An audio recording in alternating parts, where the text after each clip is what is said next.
Kama mtu anaishi pamoja na mwanaume na hakuna ndoa, je, mwanamke huyo anaweza kusaidiwa? Iko hivi. Kwa mujibu wa sheria ya ndoa ya mwaka 1971 kifungu cha 160 kinatoa kitu kinachoitwa presumption of marriage, dhania ya ndoa.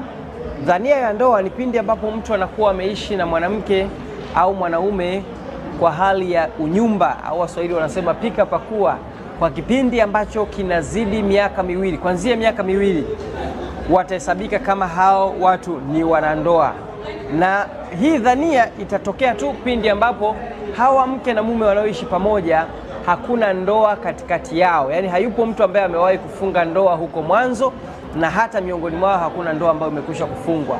Kwa minajili hiyo tutaamini kwamba hawa watu ni wanandoa. Kwa hiyo haki zote zile ambazo wanapata mtu akiwa kwenye ndoa atazipata. Lakini tofauti na hapo, kama hauishi na mtu chini ya paa moja kwa zaidi ya kipindi cha miaka miwili, basi wewe hatutakuhesabu kama ni mwanandoa. Kwa zile haki zote ambazo wanazipata wanandoa hautazipata. Lakini kwa mtoto atakayezaliwa, kama ikitokea kuna mtoto amezaliwa kwenye mazingira kama hayo ya kutokuwepo na ndoa baina ya watu wanaoishi pamoja, baina ya wazazi wawili, mke na mume, nini maana yake? Tafsiri yake ni kwamba mtoto yule ataendelea kupata ulinzi wa kisheria, kwa maana ya kwamba hakuna mtoto haramu, hakuna mtoto wa nje ya ndoa. Watoto wote wana haki sawa ya kupata haki zote kutoka kwa wazazi, bila kujali kwamba wazazi wale walikuwa na ndoa au hawana ndoa.